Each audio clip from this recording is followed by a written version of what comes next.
On le voit sur la Grande Muraille de la Côte-Plouffe, lieu de la bataille de Trois-Rivières. C'était en 1776. Les envahisseurs américains allaient frapper leur Waterloo devant la milice locale et devant les soldats britanniques qui les attendaient en embuscade. Les miliciens américains qui voulaient prendre par surprise Trois-Rivières ont débarqué à Pointe-du-Lac et ont réveillé un paysan du coin qui s'appelait Antoine Gauthier. Cet Antoine Gauthier s'illustrera en trompant les Américains quant au chemin le plus court à emprunter pour atteindre Trois-Rivières. La femme de Gauthier est allée réveiller le capitaine de milice qui s'appelait Gay, qui faisait peut-être des faits volards.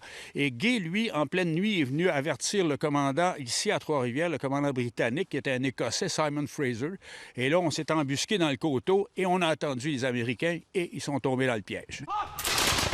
La bataille de Trois-Rivières a déjà fait l'objet de 2 reconstitutions, dont la dernière en 2009. En guise de couleur d'uniforme, les miliciens de la ville auraient préféré le bleu au rouge britannique, mais on leur avait fait comprendre que ça ne serait pas un choix très stratégique devant l'ennemi.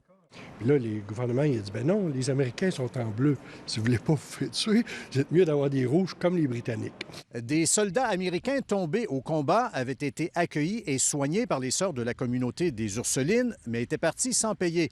Ainsi, symboliquement, lors des fêtes du 375e anniversaire de Trois-Rivières en 2009, le consul général des États-Unis était venu rembourser la dette plus de 2 siècles plus tard en remettant un chèque de 132 $. Bonjour, monsieur, que puis-je faire pour vous? 132 $, alors qu'après ajustement, 233 ans après, c'est de 20 millions de dollars dont il aurait fallu parler. À Trois-Rivières, des monuments rappellent pour la gloire locale la guerre de 1776 et aussi celle toujours contre les États-Unis qui suivra en 1812. Pour celle-là, les champs de bataille étaient ailleurs au Canada. Cela n'empêche que des trifluviens sont allés s'y battre. La guerre, c'est une invasion surtout dans le Haut-Canada, c'est-à-dire l'Ontario d'aujourd'hui, et l'ouest complètement et le sud du Québec. Une bannière Défense du Canada, sans doute exhibée au combat, et un projectile de fusil sont des vestiges précieusement conservés de la seconde tentative d'invasion des Américains.